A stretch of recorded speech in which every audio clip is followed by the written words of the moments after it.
Now, bikers doing their bit for charity. Nothing new there then, is there? People are raising money for all sorts of different organisations all over the place. But I want to introduce you to a man who's taken on what I think is a rather ambitious project. This is him, Wayne Booth. So tell me what it is exactly that you're attempting to do, Wayne.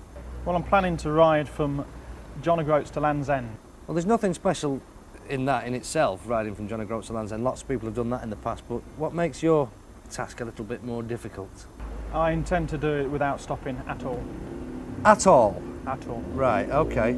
That prompts me to ask the obvious question, what happens at traffic lights and road junctions and things like that? Well, the idea is to have support vehicles with us, and they help us progress through the roundabouts. Right. And we've done a little bit of research to make sure we know how long traffic lights stay red at certain junctions. This is the bike you're using, for what is it you're using? It's an Africa Twin, a 650, right. And it's an ex-Paris-Dakar rally bike. Right. What about petrol?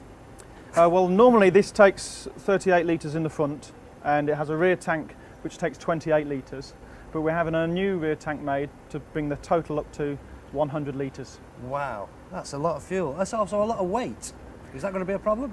It will be, certainly starting off and coming through Scotland at first. Yeah. It will be a bit top heavy. Right. I've got to be very careful there. Well, obviously the weight will improve as you're going on, as you start using up the fuel, yeah. As I ride down, yes. How long is it going to take you, do you think?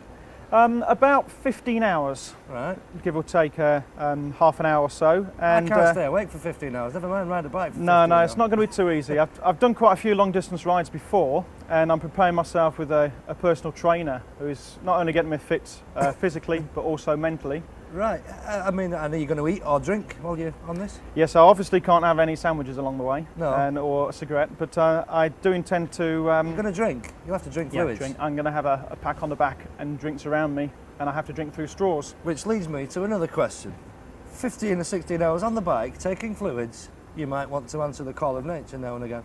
What are you going to do? Well, for that, I've got to wear what's called a Uri sheath, which is a pipe, basically, and which will empty out on the end of my boot. God, I hope I'm not behind you when that happens, dear me. Have you done anything like this before? Because it's a hell of a task, that.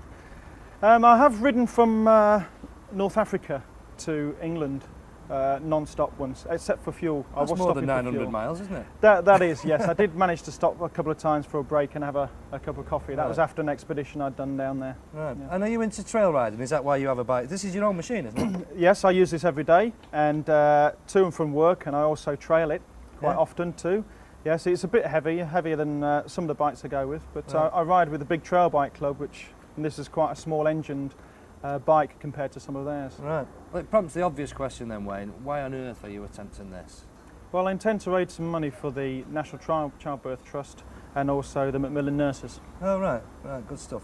So you're aiming to do this non-stop, right, which is a task in itself, but you've set yourself another little target as well that you're going to try and stick to. What's that? Yes, not just non-stop, but completely non-stop with no feet down, without the wheel stopping. Right. All the way. Are you a bit of a trials rider on the quiet? Can you balance like the Dougie Lampkins of this world? Not on this bike, no. I think I'd have a problem with this. It's a bit too heavy. And just one other thing I've got to ask you is this young chappie here, who you might have noticed, Henry the dog. You're famous for taking Henry around on your bike, I believe. That's true. Henry, up, go on, pussies, up here. Up, come on, up. Look, he's broke the seat now.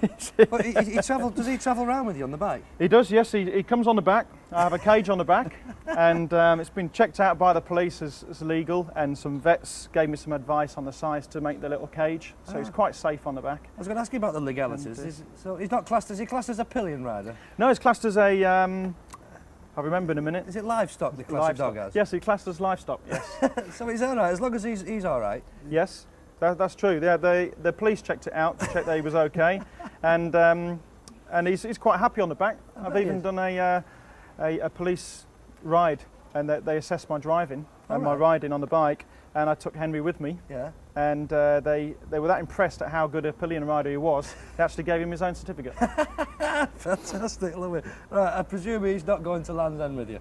No, I think it'd be a bit unfair asking him to stay on the back for 15 hours, actually. Right, yeah. right. All right, well, I wish you all the very, very best, and a couple of weeks off now, are we? Yeah, a couple of weeks' time, yeah. 17th and 18th of April. Right, well, Thank you. Well, good luck and let us know how you go on. Thanks very much indeed. Cheers. Cheers.